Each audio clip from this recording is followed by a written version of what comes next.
Ladies and gentlemen, for now, it gives me a great pleasure to introduce the first session of the day, entitled The Green Economy, Government Strategies and SDGs, Driving the Economic and Social Development Agenda. Ladies and gentlemen, join me in welcoming, first of all, the moderator of the session, Dr. Frank Rijsberman, Director General of the Global Green Growth Institute, along with the speakers, and they are as follows. Mr. Khalid Abuleif, Senior Advisor to the Saudi Minister of Energy, Industry and Mineral Resources on Sustainability and Climate Policy. Mr. Khalid Malik, Co-Chair of the Global Sustainability Forum. Mr. Victor van Vuuren, Director of the International Labour Organization. Dr. Waddah Hashmi, Executive Director for the EHSSQ and Corporate Affairs at ENOC Group. And last but not least, ladies and gentlemen, Ms. Zoe Knight, Managing Director and Group Head of the HSBC Center of Sustainable Finance. Ladies and gentlemen, your wonderful first session, please welcome them.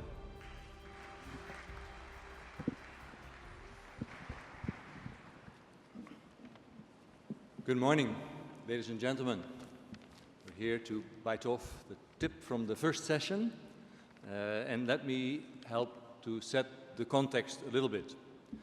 I'm the Director General of the Global Green Growth Institute. That's a young 5-year-old organization with its headquarters in Korea, and we support our member countries to transition to a green economy. We currently have 28 countries that are members, that are champions in the green economy, and another 12 on the path to membership. And the UAE is indeed one of our founding members. So we have country teams in 25 countries embedded in government that support the green economy planning frameworks, focused very often now on meeting the nationally determined contributions to the Paris Agreement, as well as the SDGs. So we've supported many governments, from Vanuatu to Mongolia, to Thailand, to Mexico, to Ethiopia, to Jordan, and here in the UAE, to integrate sustainable and inclusive economic growth. That's our definition of green growth, into their national economic planning. And following the establishment of such plans, we support governments to move forward to implementation through development of bankable projects. That means mobilizing green finance, sometimes through international sources like the Green Climate Fund or development banks, the UN, governments themselves, and critically to involve the private sector. So we just successfully concluded our own Global Green Growth Week in Addis, in Ethiopia, which focused on unlocking Africa's green growth potential. And a key conclusion there was that there are 3 barriers to this green economy transition. First, the lack of the right government policies. Second, the lack of access to green finance. And third, the lack of capacity, trained people prepared for the green economy, such as solar technology engineers. And those are exactly the type of questions that we'd like to explore here with the panel.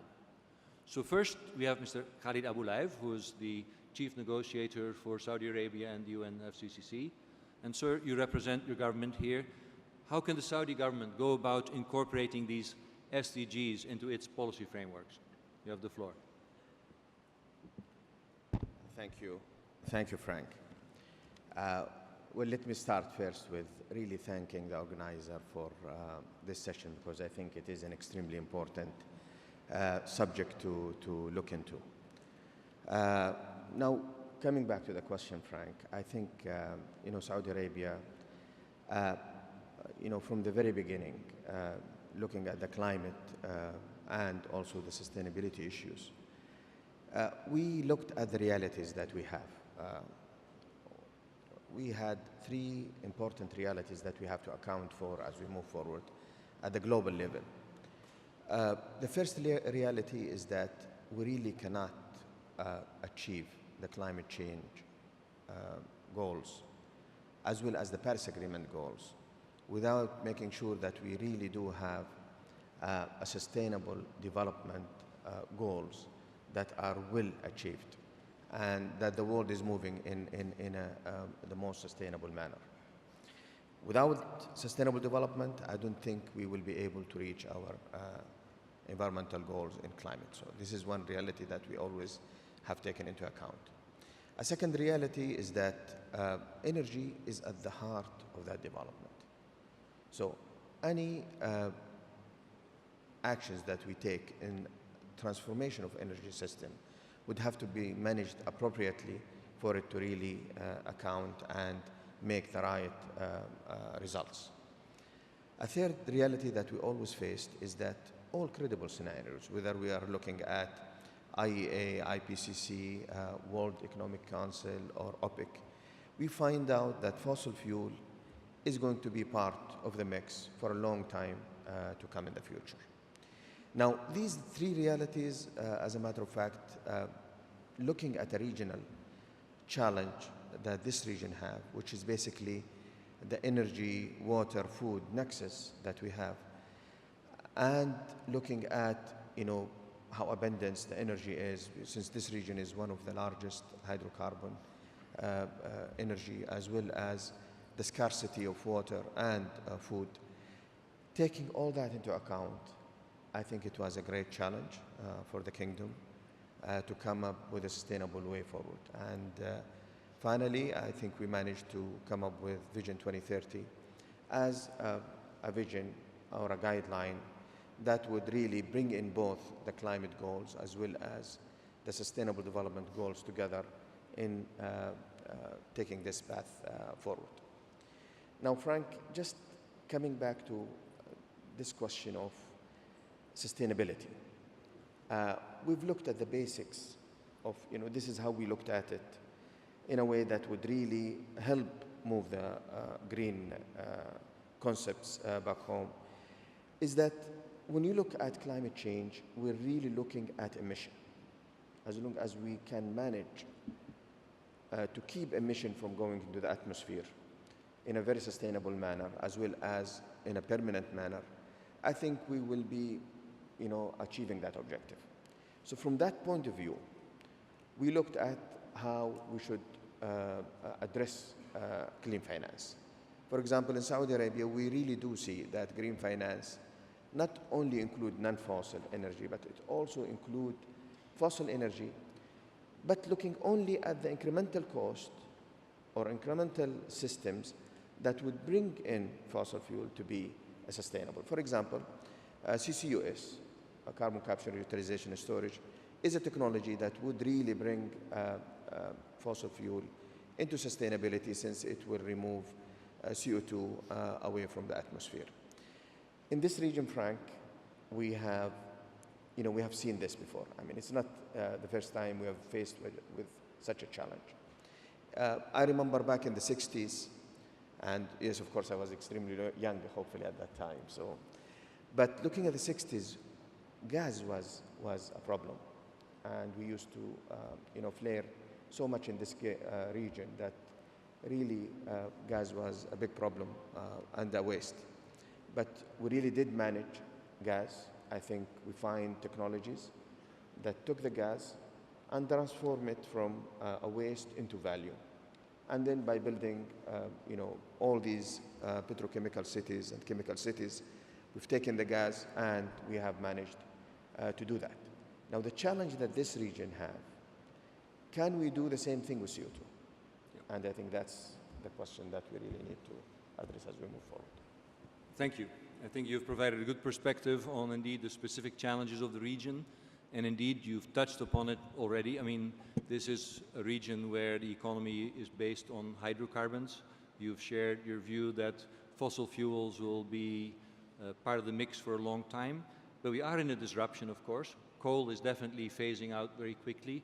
So can you talk for a moment just about how the government could minimize the disruptive effects of a transition to a green economy, specifically for governments that are currently so heavily reliant on the hydrocarbon economy? And this brings me back to transition, Frank.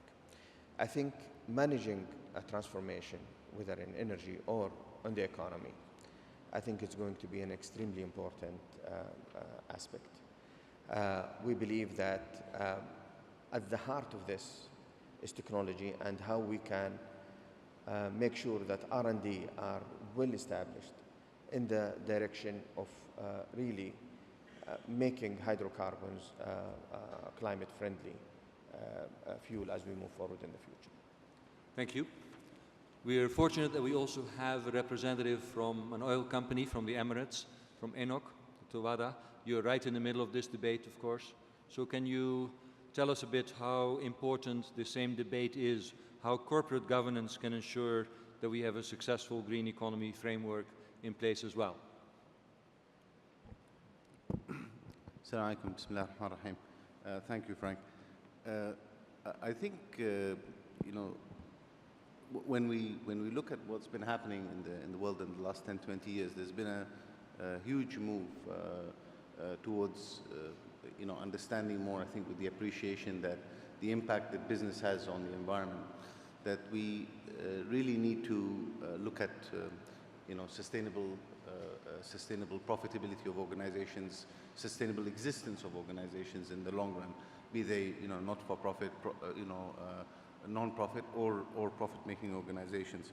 So what we've seen with the leadership in many of these organizations is they moved away from a mindset of compliance more towards sort of a leadership, and hopefully now today we see a lot of organizations moving towards more stewardship, right at the top of the organization, from the board of directors to the executives within the organization.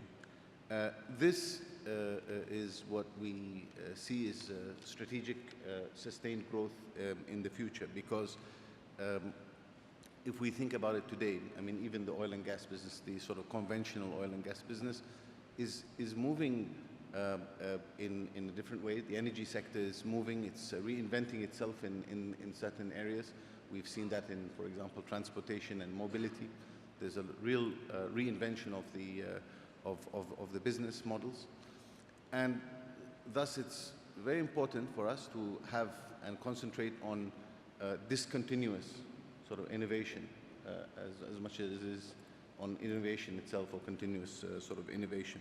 So we need to be able to know when we're going to stop doing certain things and start doing other things, or start doing different, or the old way that we used to do things in different ways. And the oil and gas business has always been criticized for not being adventurous enough, or innovative enough, or creative enough, and because it is quite a conservative business. But I think that this we see is starting to really change. So in terms of when we talk about green growth, the oil and gas business provides energy solutions. It still provides energy solutions to power and energy, to transportation, to aviation. It still plays a very, very important role. And therefore, I think that boards and executives in the future will need more and more to sort of reassess the decisions that they're making at a very high level within an organization, because those decisions now need to take into account how is this going to impact on the sustainability of the business, how it's going to impact on the reliability of the business, how it's going to shape the business and put it where it needs to be in the next 5 to 10 years. In the past, we were looking at short-term planning cycles. Today, we have to look a bit longer. So your answer is both focusing a bit longer term, focusing on innovation, and indeed, you know, we see all these predictions that the internal combustion engine is bust, you know, as on the front page of The Economist, and one country after another declaring they will no longer make internal combustion engine cars. Indeed, so you have to focus on innovation, and you said already you're shifting to become an energy company. So can you give some examples of your sustainable innovation initiatives? And indeed, I read just over the weekend that ENOC will equip all of its petrol stations with solar panels. That's an interesting initiative. Can you comment a bit?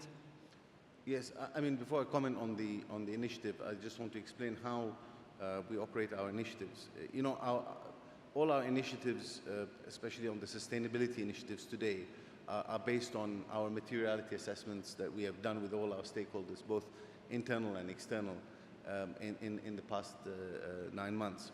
And so, you know, these initiatives are driven by they're business specific. So, for example, in our retail business, you just mentioned the solar panels. I'll come back to your question on the solar panels. So, that is an initiative which is very much specific to our business because we have a canopy, we have good space on the canopy, so it makes sense to put solar panels. So it's quite opportunistic as well. Also, there are certain initiatives which are driven more from a socio-economic purpose. You know, for example, our expansion in our refinery now, hopefully that will come online by the end of 2019. That not only creates new products, cleaner products, you know, Euro 5, Euro 6 engine type products. It also provides, more importantly, in Dubai, this is the only refinery, it provides a very, very good training ground to develop, you know, young engineers and people with the new technology, with the latest technology. So it provides also jobs and it provides real learning opportunities for them in these kind of massive projects. Also, many of our initiatives are driven by profitability, and we have no real shame in saying that. You know, our energy and resource management program that we've put in place since now 2010 really has brought us back millions of dollars in savings. So initiatives are not driven by one reason. There are various different reasons. They usually connect to the, you know, to the 3 Ps, right? Now going back to your question about the solar panels in the petrol stations, again, you know, the technology in solar panels has accelerated. The price also has become more competitive, and also with a lot of the work that DIWA has done now, there is a possibility of us to feed back into the system. So all these things have come about. So all our new stations now that we're building have integrated that technology. And at the end of the day, for retail, for us, you know, it's not about, petrol stations are no longer petrol stations. Petrol stations or our retail outlets are about a customer experience. Yes. And if you can have a customer experience which has a more, you know, which is more environmentally friendly, which is more sustainable, then that is important. I know that the younger generation even appreciate it more than our generation, but it's very, very important. And it's all about sustainable business in the future. So for now, I think you're putting the solar panels to keep on the lights. Are you imagining a future where the solar panels will be used to charge up the Tesla in your petrol stations? Well, I mean, they would. I mean, we have, I think, 10 or 15 stations already. We have an agreement between ENOC and DIWA to place so many charging stations already in our stations. And in our stations, I believe that we are producing more electricity during the day. So, yes, some of that electricity can directly or indirectly go into charging cars. Yes. Thank you. I think we heard interesting perspectives both from government and the private sector adjusting in this region to the green economy. So I'd like to broaden the perspective a little bit. We have Ms. Zoe Knight on the panel. She is representing investors. You know, so what does it take for investors? How do they look at this scene? You've heard some of the representatives here. Would the investors you represent, would they invest in this transition to the green economy? What does it take? Thanks, Frank, and thanks, DIWA, for the opportunity to speak today. So we've heard about the need to address climate change, but of course that's going to take huge financial capacity. Estimates are in the region of around 100 trillion to be spent over the next 15 years to build our infrastructure systems that are going to enable us to achieve the targets of the Paris Agreement, namely the 2-degree goal. So clearly, unlocking that capital is going to be a huge challenge for us all. So what HSBC did was actually surveyed the attitudes to sustainable and green finance between investors and corporates. And it threw out some interesting conclusions, namely that globally, and this was a global survey, almost 2/3 of investors actually want to increase their allocation towards the green economy. They want to drive capital flows to solve these future challenges. But the barriers to that were very much around opportunity set and disclosure on what green really means and how to find the projects that will enable them to fulfill those green criteria. So there's the regulatory issue, thinking about what sort of incentive structures can be put in place to drive investors to change their preferences. And of course, some of that comes from the asset owner community, the sovereign wealth funds globally, etc., that can really push those incentives further. And in some parts of the world, we've seen the sovereign wealth funds taking fairly active stances on divesting their portfolios and thinking about how they help transition the world to a lower carbon place. From the corporate side, there are also regional differences. We talked about, or we asked corporates whether or not they would start issuing green bonds, for instance, to be transparent on how they are enabling those financial flows towards low carbon. We found that around half of corporates had an environmental strategy, which is reasonably low. We could do more there, but there's also a regional split. So I think that the incentives that are in place, or that need to be in place, come from both the government sector and the financial sector as a whole. So if you look across the board, we've obviously got the asset owner and the asset manager community, but we've got the insurers and the banks as well, all needing to unlock those capital flows that are going to deliver that change. So you're indicating about 2/3 of investors would like to get into the green economy, but they see some barriers. You already indicated a few things, but what do you think is the most important thing governments, or for that matter companies, can do to attract those investors into that green economy transition? Well, governments really are playing a critical role as well, not only by setting the climate agenda, by setting renewable targets and energy efficiency targets, etc., but some have started to give financial regulation around allocating capital for the low carbon economy. And of course, France, as being the hosts of COP21 in 2015, have played a leading role in that. As part of their energy transition planning, there's an Article 173 in that regulation that drives investors and banks to disclose more on what they're doing, to measure their carbon footprint, and to be transparent about how they're financing future low carbon opportunities.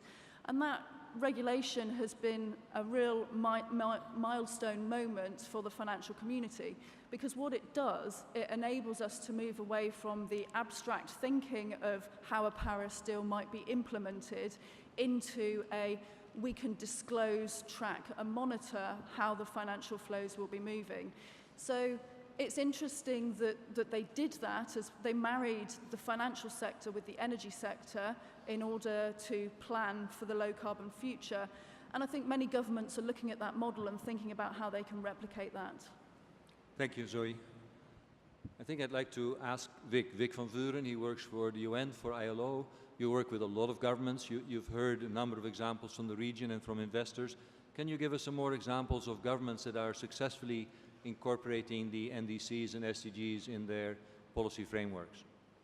Thank you very much. I think when we look to good examples, we're looking for those examples where we look at the social challenge as well as the environmental challenge, and not just the environmental challenge. At the moment, there's about 200 million people that are unemployed.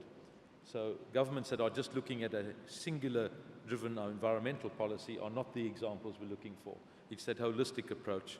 So we're looking for national climate change plans that feed into broader sustainable development strategies that link into the sustainable development goals. So that's that thread that we're looking for. In 2016, in September, the UN Climate Change Secretariat showed that there were 57 developing economies. So I'm moving away just from the developed economies because they tend to be leading the good practices.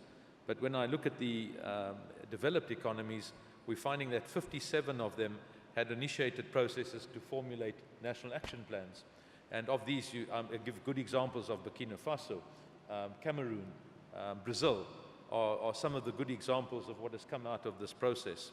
But then you also drill down to more specific areas where we look at the Zambezi Basin, where there's some important work going on as to the hydropower and irrigation projects and the sustainability thereof.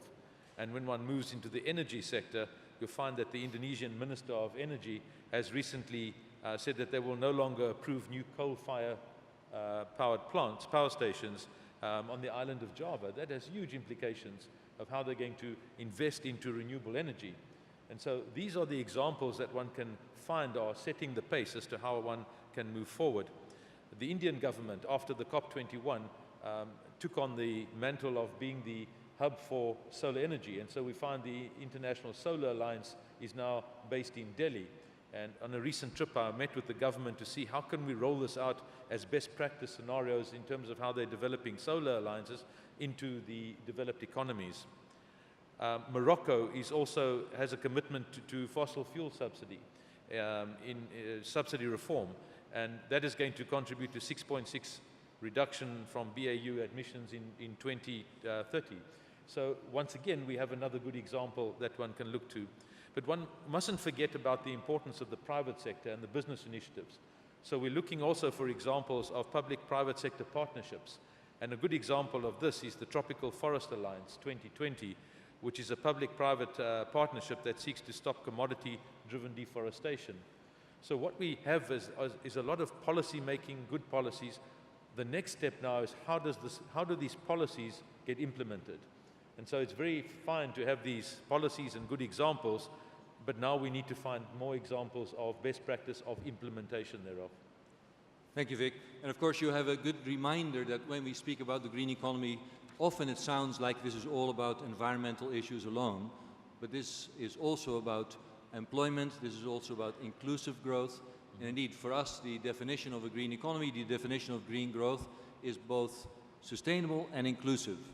And while the key issue in Asia is very often environmental, particularly air pollution, in Africa and in this part of the world, of course, there's a huge focus on youth employment, and you work for the ILO, so, you know, the labor organization. Can you give us a bit of a perspective of how the ILO sees the opportunities for green jobs as part of the green economy transition? Well, what we're finding, there's three components when one looks at the world of work linked to the environmental issues. The one is you have a situation where jobs are going to be lost, purely because they're not sustainable going forward in terms of what is required.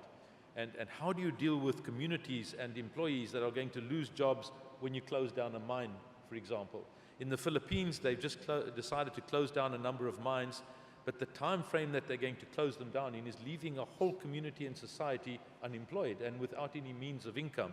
That is a huge challenge. So we're looking at that component. Then we move to the component where you can transform jobs from what they are now, which are unacceptable, to a more environmentally acceptable kind of employment, which is, for example, in the construction sector, the means of construction, the type of buildings that are being built. And then we're starting to look at where do you create jobs for these 200 million unemployed people, which increases on an annual basis by an additional 11 million. And so there we're looking at the renewable energy sector. How can one create more and more jobs in the renewable energy sector that will then offset these social deficits that we have? But one must remember that process is equally important as the content. And this inclusivity is not going to come about if you have a consultant group setting up and drafting a policy for a government and then putting it on the shelf and saying, well, I've got the policy. The social dialogue aspect of involving communities, workers, employers, governments in developing these strategies and being part of it is going to be where we find the solution, in agreed ways of implementation so that the societal needs are also met. Indeed, thank you. Mr. Trump, of course, seems to be against the transition to a green economy because he wants to protect the jobs in coal. That seems to be one of his key arguments. But all the news we see and what I hear from ILO, you're actually positive that there are going to be more jobs in the green economy and renewable energy than there are going to be lost in coal. Are you optimistic about the green jobs, or should we protect our old industries? If you look at the argument in the United States, where going back to the coal mining would have increased maybe 70,000 jobs, at the same time, little did we know that there's over 700,000 jobs that have been created in the renewable energy sector. And so already the proof is there that the growth of jobs is going to happen in renewable energy, not in trying to kickstart old coal mines and to rejuvenate them. That's a great message. So, Mr. Malik, we've heard these perspectives here. A lot of it is about policies, but you've told me you'd like to talk about how the practical aspect of how do we implement, how do we move forward.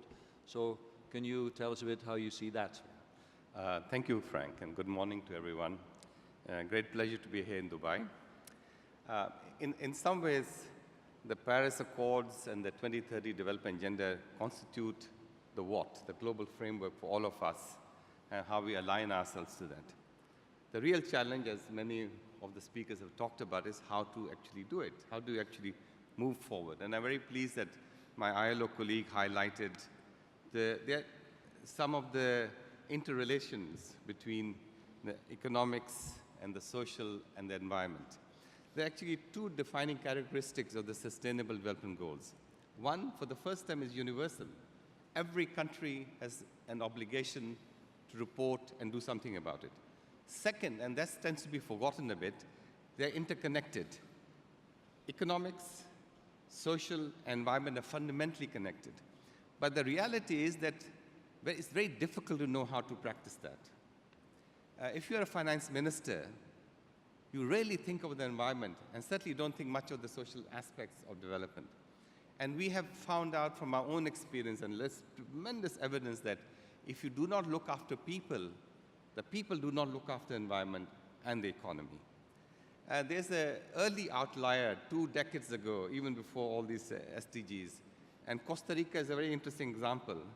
They decided to do a couple of things. They decided to ask every ministry, how will that ministry, whether it's finance, or economy, or transport, what can they do for sustainability? And that produced a revolution in policy. And so much so that Costa Rica now is recognized by the global community as one of the most successful examples of sustainability at relatively low levels of income, meaning you do not necessarily have to be a high-income country to achieve your overall objectives. So that's the broader aspects. I don't know if people are aware of a very eminent person who passed away 2 years ago, Maurice Strong, who basically, I think, created the modern environmental movement as we know it. He and I were together in New York a couple of years ago, just before the Rio conference. And he made something very interesting. He said, you know, our leaders have failed us. So we, all of us, have to become leaders. We are the ones to inform change. We are the ones to shift. So in addition to each sector doing what they should be doing, collectively we have to make the shift. And the point I'm trying to make is that there's a structural shift which is necessary. It's not enough to do incremental adjustments. It will not work because the 2 degrees centigrade target will be blown, and there's an ambitious target of 1.5 centigrade as well. So the first real push has to be the structural changes in the economy. And I think in order to make the structural changes, markets have to be influenced. And you have to give sustainability a price, a value. If you don't, it's not just giving a price for carbon. It's actually giving sustainability a value, which means that you reward the goods, the things which are useful, you give a value, and you penalize the bads, the pollution, the other things. You have to restructure, and governments have a huge role to play because the private sector, in the end, gets into a market when government and regulatory authorities define it. The second part of this big challenge which we have to think about is lifestyles, behavior. Again, there was an event which I was involved in, and it was very fascinating because we were talking about diets. Meat, raising beef alone, generates more carbon emissions than the entire car industry and aviation industry combined. So we cannot, unfortunately, just carry on as usual in terms of production patterns, in terms of consumption patterns. So this is, in some ways, culture. This is the reality of life. And fundamentally, the Costa Rican example is very important because they invested in people. The minute you invest in people, health, education, you transform their capabilities. And those capabilities then demand better accountability from their leaders, from their governments, to do a better job. I want to make one quick comment on the role of the private sector. To me, of course, and I'm very glad that HSBC was here to talk about these things, huge financial needs. But actually, there's a deeper issue here. The deeper issue is one of innovation. Innovation, I think, will help us accelerate things. And I'll give you a very practical example. I also, as you may know from my title, co-chair a global sustainability forum in Rome. And we are thinking of relaunching the Earth Charter and calling it 2.0, which was launched some decades ago, again by Maurice Strong. But this time bringing technology companies, social media companies, because if the technology company can influence billions of people in one go, that's what we need. Because fundamentally, action has to be at the people's level.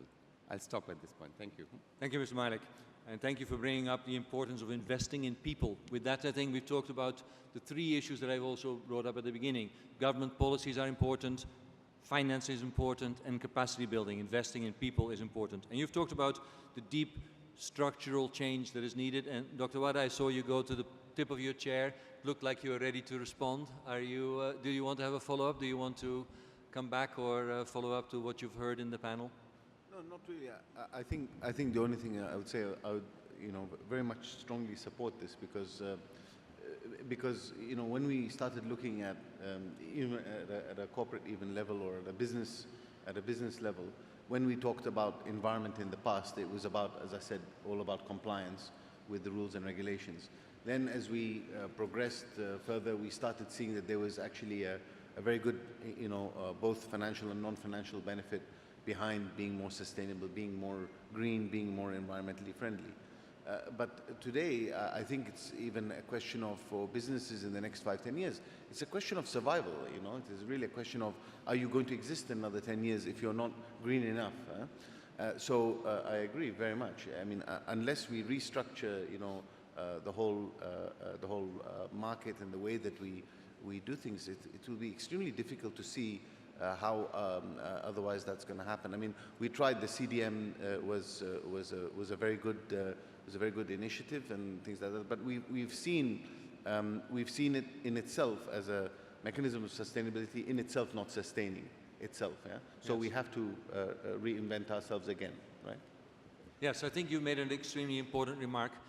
Environment, green used to be something that was maybe for the corporate sustainability group, but it has moved from a nice to have to a have to have, an issue of survival you mentioned, a part of the core business. And indeed, Zoe, you were putting your hand up, you want to respond to that as well, and then Mr. Malik also. Just following on from that point, I mean, what we're talking about here is really changing the way our economic infrastructure and our economic development model moves going forward. And, picking up at the point of involvement on the private sector, the financial system as a whole has such a significant role to play in this. And, within HSBC, as a universal banking structure, we touch all elements of the economy and touch all elements of society. And, one of the things that we're looking at in terms of developing new products is how we use what we've learned through our own operational sustainability programs to be able to help corporates, entrepreneurs, mid-market enterprises, corporates that are all part of the supply chain but may not have had the shareholder engagement that all of the large corporates that are here today have had. Because it's about driving that that educational awareness all the way through the verticals of the economy, but also unlocking the financial products that enable these changes to take place. So a lot of work has been done on the green bond market in the last 2 years, particularly in the private sector, but the World Bank has been issuing green bonds for a long time now. And, there are differences in an opinion of whether labelling green is a good thing or a bad thing, because if we priced natural capital correctly, and that was picked up on earlier, then we wouldn't need a labelling system to be able to drive capital in the right direction. But actually, because such a fundamental transformation is needed, this labelling and transparency around what green means, what it doesn't mean, is really useful to drive the agenda. Thank you. So we're hearing indeed structural change, fundamental changes indeed. Mr. Malik, you see it happen. Yeah. I thought I'd just make a comment on innovation. I think innovation, people think immediately of technology, but actually we are talking about innovation in the way we conduct our business as a society, as a government. Many governments, including I understand the region, are talking about ministries of the future. But innovation is fundamentally needed because the old idea of a silo between the Ministry of Finance, the Ministry of Economy, the Ministry of Environment is not valid anymore. We look at, I used to lead this Human Development Report Office of the UN, and people investments are treated not as investment but expenditures. But fundamentally, I would say that infrastructure should be treated as a consumption, and you bring health and education as investment. The minute you do that, you change everything. Secondly, the person who started the Human Development Report was a very eminent Pakistani called Dr. Mahbub al-Haq, and he would say that finance ministers are very fond of balancing the budgets on the backs of the poor. So you look at most budgets these days, they are not pro-poor. They're not pro-environment either. So we have to find a way to change these equations. Yes. Because traditionally, if you're a Minister of Finance, you work in a certain framework and you say, okay, this is the only way to do it. But what we now know, in order to make the structural change work, we need to innovate as a government, but we also need to innovate as social media and as the interface between technology and people. I'll stop because people are coming. Thank you. Indeed, we'll be wrapping up very shortly. Sir Abuleif, I wanted to give you a chance if you want to, for a final conclusion, as you listened very carefully. Absolutely. I just wanted to reflect on the 3 points that you have raised in the very beginning, Frank. Policy, finance, and capacity building. I think these are the pillars of making any transformation come through in a successful manner. And we know that this region is going through a major transformation as we move in the future. So these 3 pillars are going to be very important elements that we really have to think about as we move forward. Thank you. Final word, Vic? Just looking at the way forward, before we know it, 2030 is going to be upon us. And what we're not looking now only for is those good examples. We're looking for a critical mass. And unless we can escalate our activities in the world of environmental change to a critical mass, we'll be sitting here in 2030 wondering what happened. And so we're looking for the upping of the game now. Thank you, panelists. Ladies and gentlemen, I think we had a very good first panel to kick off the World Green Economy Summit. We heard from our government representatives, from the private sector, from finance, from the UN, that what we are looking at is a deep transformation, a structural change. And it's not a nice to have. It's moved out of the world of the small environmental initiative on the side. It's become an issue of survival. But I think the positive thing is that we've heard that most of the entities and stakeholders here are already dealing very seriously with the issue. And in fact, we see some opportunities as well, some real business opportunities. Investors are ready to enter into this sector. There are job opportunities for the next generation for green growth.